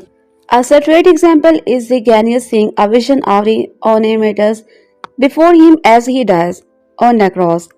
Patrick mentioned, however, did not return. They just used the archive footage of him. Spartacus has flashback of Sura, Myra, and Tifero while fighting Crassus. Sibylle has full frontal nudity in her love scene with Gannicus, and he actually make her the last character to have a nude scene in the series. Crassus also trained to fight while shirtless and very sweaty, making his double as worked out fan services. The episodes start with the various characters cutting to Romans and declaring they are Spartacus. This is revealed to be a observation strategy, as a confused Roman command is receiving report of Spartacus at multiple locations. Top his credit, Cassius continue to insist on being in a mix whenever possible. Lampshaded when the Romans used to test your formation, Navia remarked it fell to the predicted maneuver, as it turned out the rebel and been hoping for them to do so.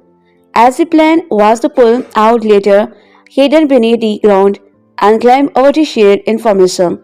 It started raining as his practices died. A variations Ganiarchus says that if he dies in the battle, he will wait for Sibylle in the afterlife. The newborn baby that Cor and had delivered previously is among the survivors that escaped the Pompey's forces. Sibylle gives the Ganixus her carved wooden idol for good luck. During the battle, he dies while she survives.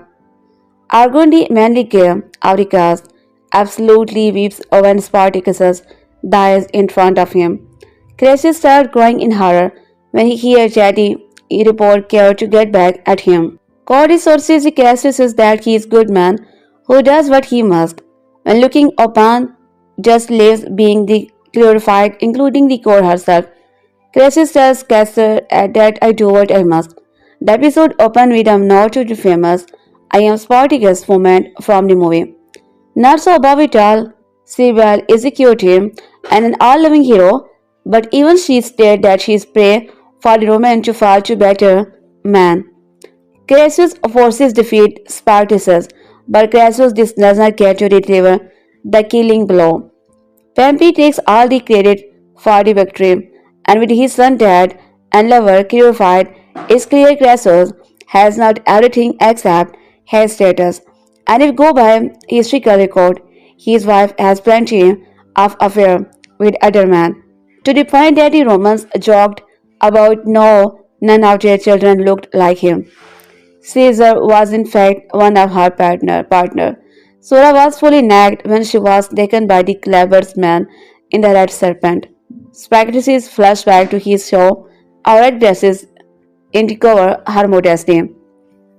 While Spartacus forces and managed to keep the Roman at bay for a while using the guerrilla warfare and unexpected truck races.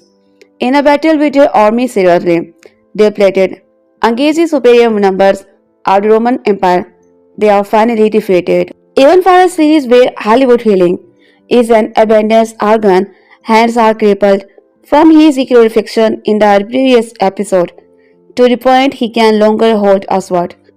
Spartacus has an action movie style due to the dead with the creatures.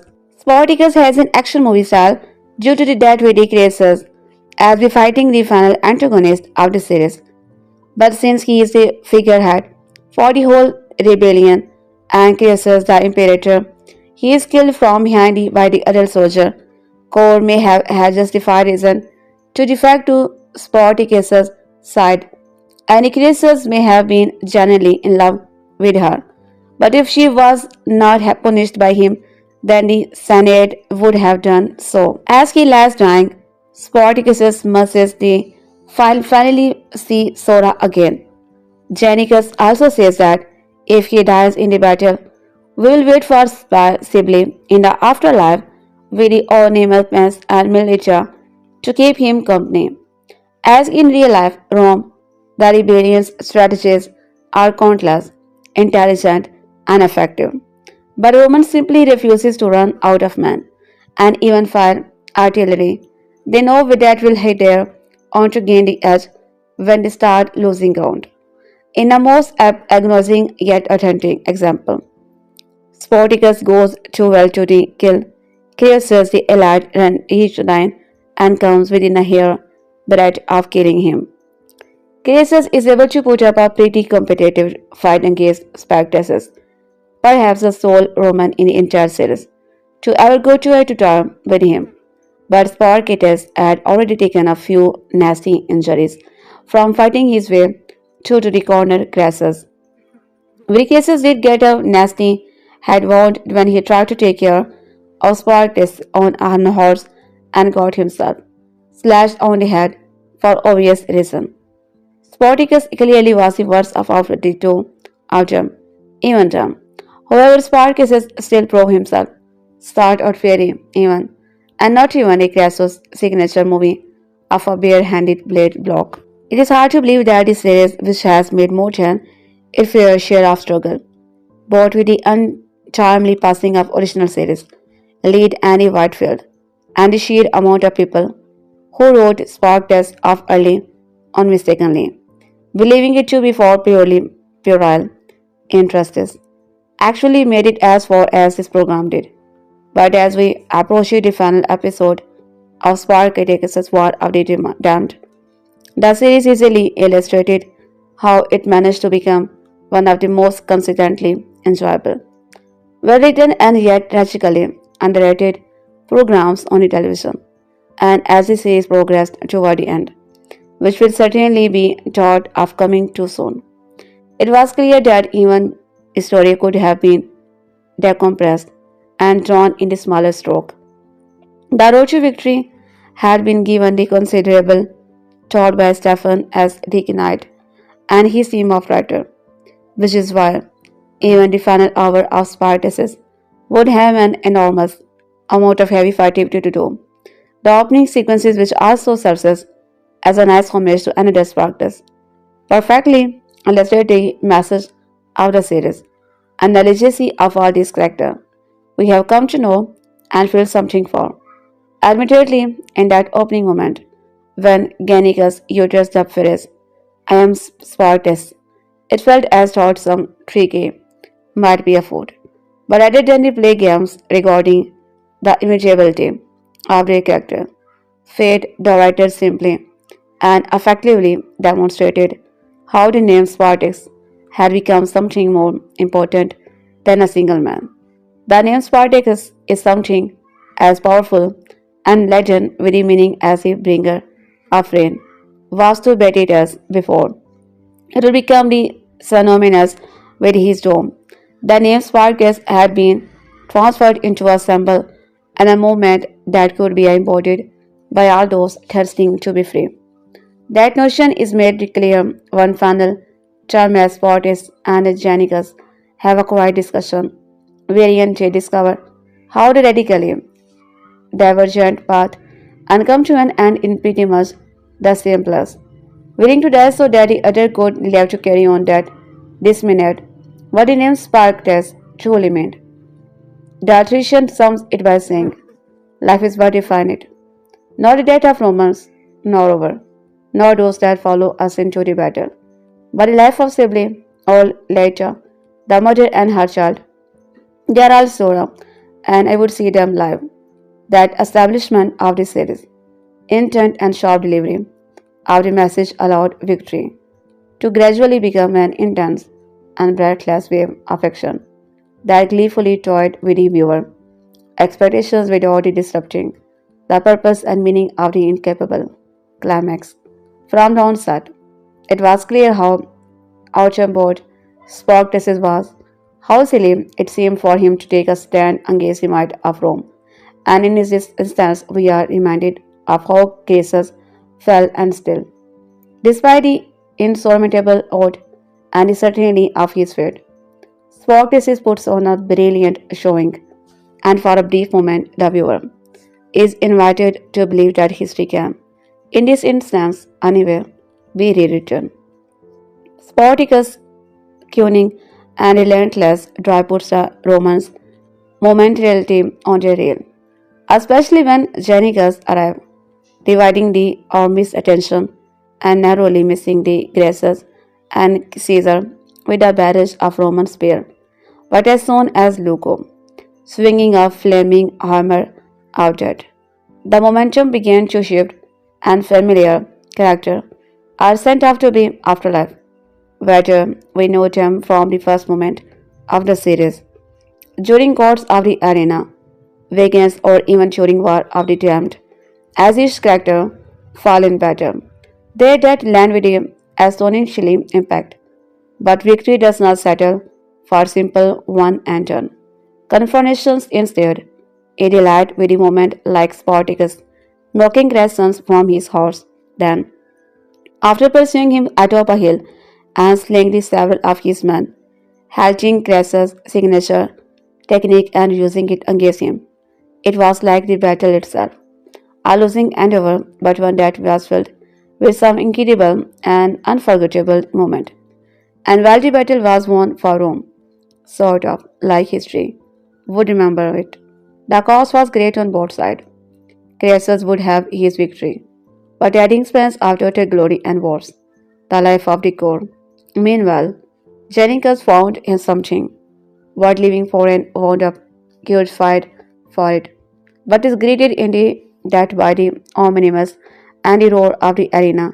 He was once a guardian. Victory and the series ends with the arrogant Nasir and the utter survivor, looking back on the man who had shown them to their freedom, leaving the Spartacus under a red serpent, as had been foretold when the series first began. Drawing that kind of circle back to the beginning of the series was an incredible, effectively way of ending Spartacus, and it helped demonstrate once more just how far series had come since its seemingly beginning. This is the kind of series one hopes it is not soon forgotten. Looking back on Spartacus as a whole, it seems impossible that it ever will be. Read only if you have already watched for the series final of Spartacus' War of the Term. Would he live or die? That was the questions heading into the series final of Spartacus tonight. While history tells us the titular hero and his rebel forces were defeated by the might of Rome, some historians have claimed Spartacus' body was never actually found, lending a glimmer of hope that the gladiators lived on rebellion later, played by the late Andy Whitfield and Andy Baliam, might actually make it out of the series alive. Those hopes were dashed when Spartacus, on the verge of killing Marcus Crassus, was sprayed by a soldier from behind. After being carried off by Agron, he died peacefully. As he continued, a former slave he worked to free and protect in it made it to safety. Other warriors like Janicus, who had strung upon a cross and left to be dead, were not so fortunate. We spoke with Spartacus' showrunner Snavanus the Knight about why Spartacus had to be dead, why he did, and whole other planned section to the final we did not see. Seventh night there was some minor debate, and I hear this from the fans non-stop. Hi, they never found his body. We would love to see him wander off into the sunset. My feeling is Spartacus incited this rebellion. Thousands and thousands of slaves got killed. It would be distinguished to have him walk off into the sunset. Plus just the simple fact that he has nothing to walk off to. His love for his wife, which brings us all the way until the final scene of the series. His love for his wife and that loss really keeps him from ever having a life beyond this. His life really ended with her, any chance of happy life. Of a simple life, for him I was either going to win or he was going to die. There is really no middle ground. Jake Knight, no, actually, I was pretty adamant that he had to fall. Story wise, it just did not ring true for me that he slipped away. I was also pretty adamant that somebody we cared about had to be get away and carry on the story of the Spartacus. But for me, with Spartacus, it always needed that powerful ending, which I think is probably a little more in keeping with the history. I did not believe that Spartacus got away. I think if he did, you would have heard from him again. He does not seem the type of guy to slip quietly into the dark night. Also, so I never really went on this path from the beginning of the series. My plan has always been that he either dies on the battlefield and is carried off or mortality, wounded and carried off. Jake Knight that want so many different versions. The first version was we would do a call back to where Crassus was fighting via gladiator in episode 1 and he uses the same trick on Spartacus. And in an earlier draft it actually worked and he runs Spartacus through. And we looked at it handsome of us did not feel right about Crassus besting the Spartacus in a fight. Even it is very clear that Spartacus was seriously wounded before the fight started. So we went round and finally settled on. You know what would be cool?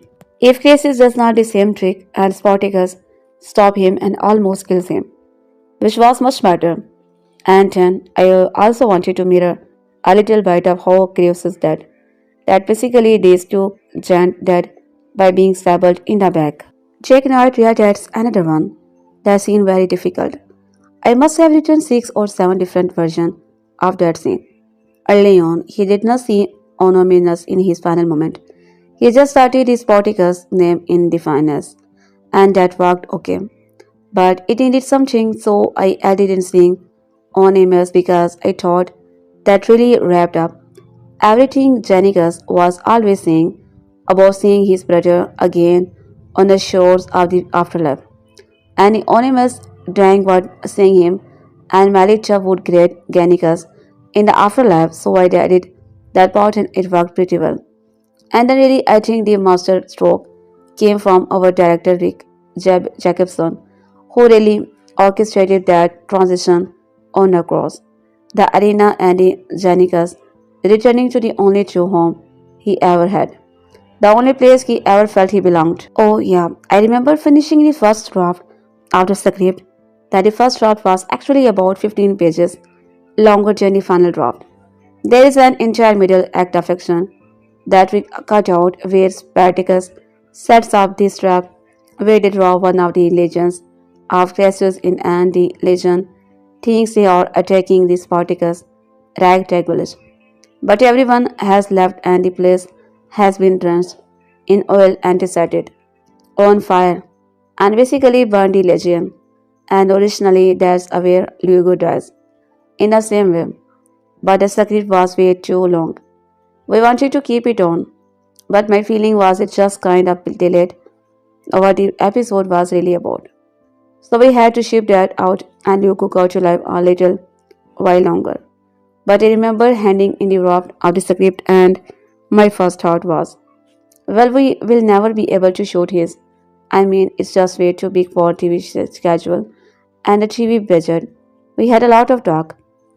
There was several different versions of that final battle.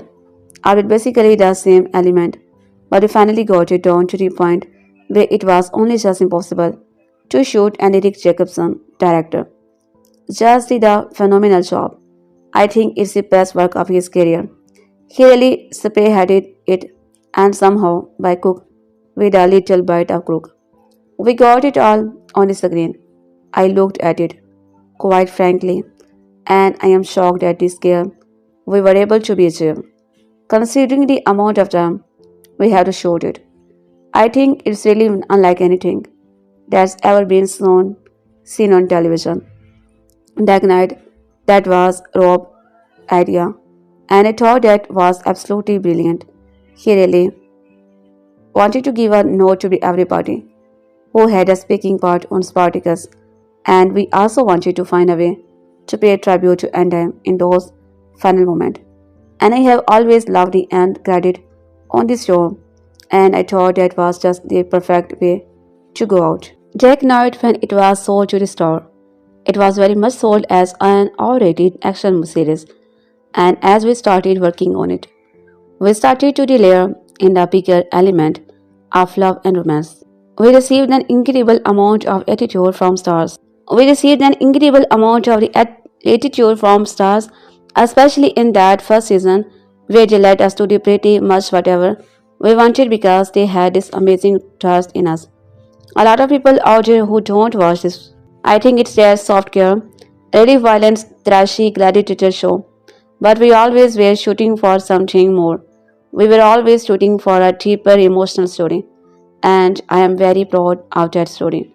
We have told, and I could not be prouder of the final. Ending a series is always a monumental task, and many greater men that I have stumbled ending a series, but in this case, I just think it just all came together beautifully. Before there was Game of the Thrones on HBO, another premium subscription television channel was looking for a history series filled with the blood and flesh. As the Source Network struggled to keep up with their competitor, our Thracian hero arrived to the battle and claimed victory.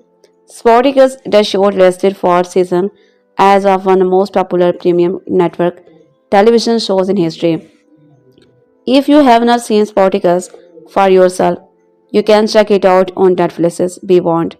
Once you have gotten a taste for Arena, there will be much being watching in your future. For now, let's take a look back at what ultimately proved to be a smashing success for stars and discuss some lesser known fact about the series you may not have known until now. We all know that when shows or movies add or based on actual events align, it rarely means we will be watching a true to life reenactment of event more often.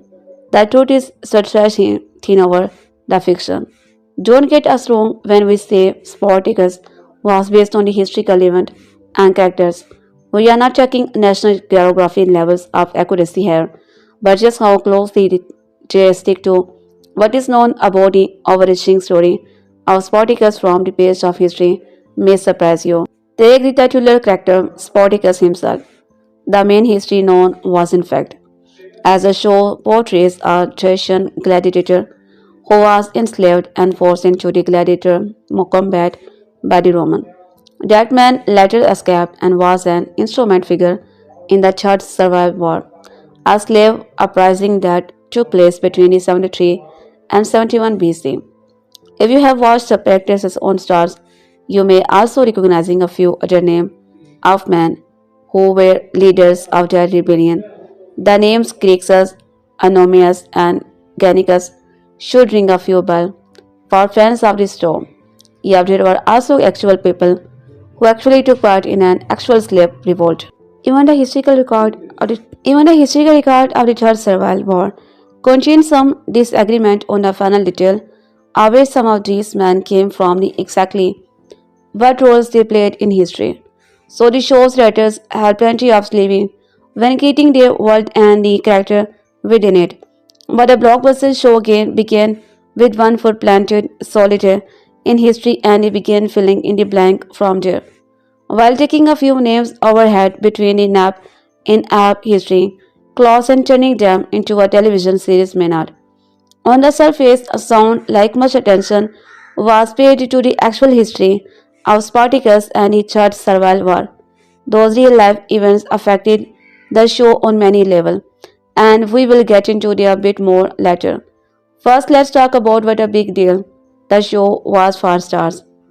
Back in 2010, the Starz network was struggling to pull in viewers as other premium paid TV network, namely HBO, seemed to be pulling into the lion's share of viewer. Eyeball Stars was constantly in search of something to give them a boost to viewership and rating. And that's exactly what Spartacus did from the moment the show made its debut. With previous original series crashed only pulling in a reported 185,000 people when it made its Starz debut. Spartacus smashed through the existing record for the network, bringing in 661,000 viewers on Starz and another 580,000 on sister network Encore, and ended up bringing in a total of $3.3 million viewer once the weekend and ended. With a strong debut under its belt, the show continued to impress, growing a dedicated audiences that returned episode after episode, and Spartacus nearly single-handedly reinvigorated the network, continuing to increase viewer numbers and set Starz' original series record, some of which would not be beaten until 2015, with its debut setting the viewership record of Starz. One might guess that the network knew it had a potential hit on its handle with Spartacus. That guess would be correct, seeing as how the show received another for a second season, even before a single episode had aired. They were willing to be stand behind Spartacus early on, perhaps adding a sense of safety viewer who would be more willing to get emotionally invested in a series they knew would be coming back for another season. The Starz network was not just guessing whether or not Spartacus would be hit with its viewer. However, they had a huge multi-faceted marketing the campaign in place intended to get viewer turning into a dirty, sweaty gladiator battling it out in the arena every week. As it turns out, Spartacus was a natural life fight for comic, especially seeing as how the series was shot in the an hour exposed video style. Reminiscent of 300, that film was an adaptation of a popular graphic novel. Audiences proved to be up respective to what Spartacus had to offer in comic form. Each entry in the Spartacus comic series highlighted the rivalries among the show gladiator, providing the some background and context as to how those were that were destined to die on screen, taking the successful Spartacus comic book series for Devil due to the next level. A four-part motion comic series was adapted from the pages of Sad Comic. All of the visceral part belonged well with fantastic voice acting in the series. And if you are a true fan of the Spartacus series, it is an absolute must-watch. Although some of the artwork does come across a bit awkward, given the way some of the panel were animated. Among the voice talent brought in to bring life to the comic were Kevin, whose work also include credit in multiple Marvel and DC animated series, and Ray Park, better known to be Nerd commentary as one and the only that mall. As the hype of the debut of Spartacus on Stars began to build, the comic and motion comic series paved the way for the world. Viewers were about to be engrossed in over the next several years. Of course, once the series proved her success, the Spartacus franchise continued to be separate to media other than just television and comic. Stars looked a new, immensely popular series to another level, with the introduction after a board game and video game.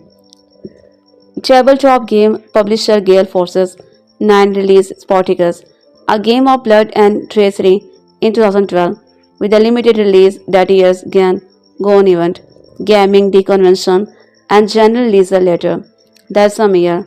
Spartacus, a game of blood and treachery, maintains a very positive rating over on the board game geek to this day, and this is considered a favorite among many long-term tabletop enthusiasts. The video game released by the Ubisoft the next year does not quite live up to those standards. Released on the Xbox 360 and PlayStation 3 in September of 2013, Spartacus Legend holds a partly 45 by 100 review score for the Xbox version, our own popular review. Aggregate Metacritic, while the PS3 version comes in only slightly ahead, with an average review score of 15 by 100. Even if the video game was not that great, Spartacus had become a success for Starz, which makes our next two entry even more tragic. With the second season already ordered, Spartacus made his debut on Starz in January of 2010 to an audiences that would continue to grow over time. As filming for the previously ordered season 2 drop near, lead director Andy Whitfield was diagnosed with a non-Hodgkin's. Whitefield began receiving the treatment in New Zealand season 2. Spartacus was postponed and the producers struggled to figure out what was next for the hit series. As a result of the Whitefield illness, producers chose to short a 6 episode prequel miniseries, which ran during part of the second season runtime, and the original plan for season 2 were put on hold as the crew awaited Whitefield's expected recovery. The miniseries Gods of the Arena focused on House Batiatus before the arrival of Spartacus and how many of the characters present upon the arrival of Spartacus came to be in the Lancet. Sadly, Whitefield's victory over cancer would be short-lived. During a routine follow-up medical evaluation, it was discovered that non-Hodgkin's lymphoma had returned despite receiving a clean bill of health in June of 2010. By September of the same year, the cancer had returned, and Whitefield once again began undergoing treatment. Whitefield fought the disease that ravaged his body for another year, but sadly on September 11, 2011, he passed away more 18 months after his. Andy and his wife watched the allowed camera to document their battle against cancer. And the documentary Be Here Now, the Andy Whitefield story, gives a raw look at the everyday fight against cancer and the impact it makes on a family. Aspect of the disease we often don't see. With Whitefield battling cancer for the second time within a few months of following the return of the disease, a decision had to be made about the future of the Spartacus series. Andy Whitefield decided to step down from his role as a lead character in the series, and Australian actor Liam.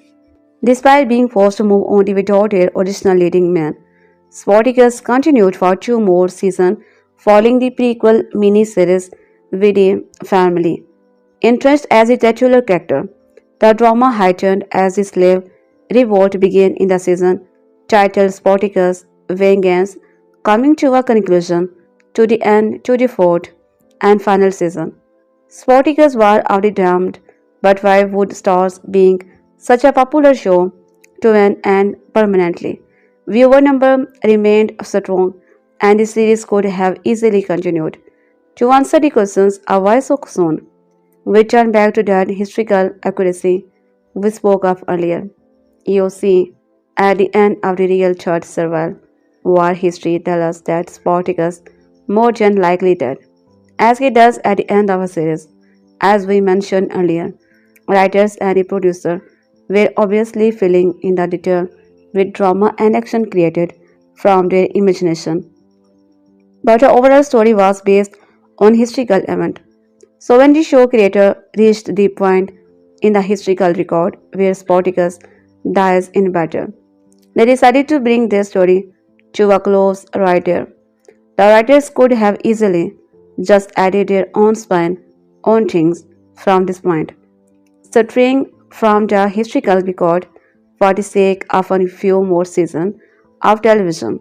But in the end, they decided to stay as true to the story they were recreating as they possibly could, and thus fulfilling the prophecy of the shield with a red serpent from the first season. With Spartacus officially off the air, fans will left to be mourn the loss of not only a beloved character, but also what in which they had become invested over the last several years. As you might imagine, there were plenty. In the entertainment website, The Wrap ran in a story on May 22 that year, which reported that its sci-fi network would be picking up Spartacus and airing new episodes going forward. The story quickly began making the round in the Spartacus fans community that their beloved show was coming back. Unfortunately, this was not to be decided, had simply misunderstood the information they were given and corrected to the error Spartacus was leading to sci-fi for replays of the original 39 episodes only. No new episodes were being produced. Fans once again mourned the loss of the series, and it finally began to fade away into the history of spectacular television shows, with the overarching story fitting within the confines of known history. A couple of pretty important details of the story were definitely given about a Hollywood twist.